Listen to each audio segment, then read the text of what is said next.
Salut chers élèves, nous allons apprendre aujourd'hui la leçon 36 qui porte sur le millier. Avant de commencer l'explication, nous allons nous rappeler qu'est-ce que c'est que les unités, les dizaines et les centaines. Voici une unité. C'est une unité, une pièce, une particule. Et dans ce cas-là, l'unité est représentée par un cube. Voici 10 unités.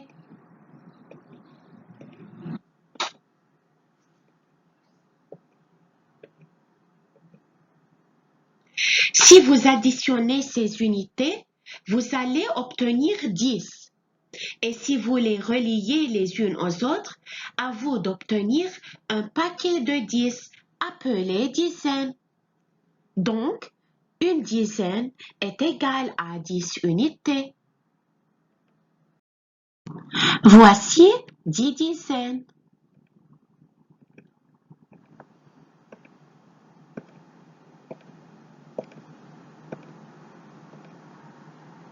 Si vous additionnez les unités de ces 10 barres de dizaines, vous allez obtenir 100 unités. Et si vous reliez les barres de dizaines les unes aux autres, à vous d'obtenir un paquet de 100 appelé une centaine. Donc, une centaine est égale à 10 dizaines est égale à 100 unités. Quel est le nombre représenté? Pour trouver c'est quel nombre, à vous de compter les plaques de centaines que vous avez, afin de trouver le nombre des unités. Et dans ce cas, les unités sont des cubes. J'en ai 9 plaques de centaines. C'est 9 plaques de 100 est égal à 9 centaines est égal à 900 unités.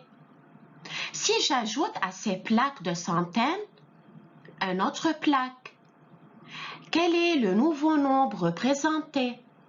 En 9 centaines, j'ai ajouté un plaque de 100.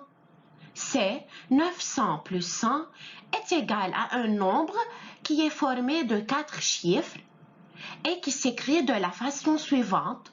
1, un petit espace, 3 zéros. Et ce nombre est appelé 1000.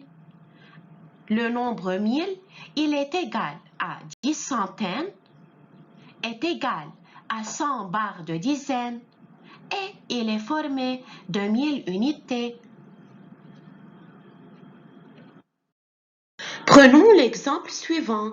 Quel est le nombre représenté?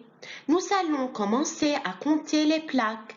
On a un millier, 3 plaques de 100 qui correspondent à 3 centaines, 2 barres de dizaines et 6 unités. Nous passons à placer ce nombre dans la table de numération. Vous savez déjà que la table de numération est formée de 3 colonnes, l'une pour les chiffres des unités, une pour les chiffres de dizaines et une pour les centaines. Mais dans ce cas, puisqu'on a un nombre formé de 4 chiffres, nous allons ajouter une colonne à gauche pour les chiffres des milliers. Pour placer ce nombre, nous commençons par les unités, les dizaines, les centaines et enfin les milliers. Les chiffres sont classés dans leur propre position. Comment lire ce nombre? Pour lire ce nombre, nous commençons par la classe de milliers. Et dans ce cas, le chiffre de millier est 1. Nous prononçons le 1, 1000. Puis, nous passons à lire les autres chiffres ensemble. Et c'est 326. Alors, ce nombre se prononce 1326. Voici l'écriture en lettres. Passons à l'écriture en chiffres. Et si vous remarquez, entre la classe des milliers et la classe des centaines, il y a un petit espace. Et enfin, c'est l'écriture développée. Un millier correspond à 1000 unités. 3 centaines, c'est 300 unités. 2 dizaines, c'est 20 unités. Et enfin, c'est le 6.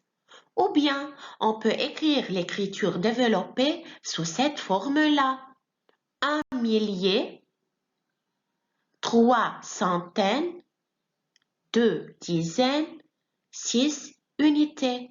Et au lieu d'écrire tout le mot, vous pouvez seulement écrire le premier lettre.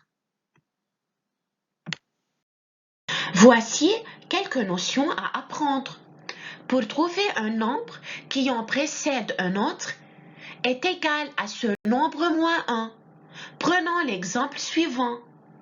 Si on va trouver le nombre qui précède, c'est-à-dire le mot précède signifie avant, le nombre qui vient avant 1500, je dois enlever de 1500 1 et j'obtiens 1499. Donc, 1499, c'est le nombre qui précède 1500. Par contre, si nous allons trouver le nombre qui en suit un autre, je dois ajouter plus 1. Prenons l'exemple suivant. 1500 plus 1 est égal à 1501.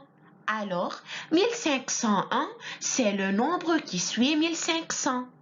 On peut tirer la conclusion suivante, c'est que le nombre 1500 est encadré entre deux entiers, 1499 et 1501. Voici quelques écritures additives du nombre 1000.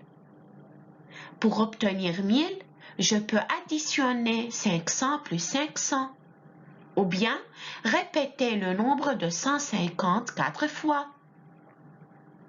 Ou c'est 999 plus 1, 700 plus 300, c'est 900 plus 100, et enfin c'est 800 plus 200.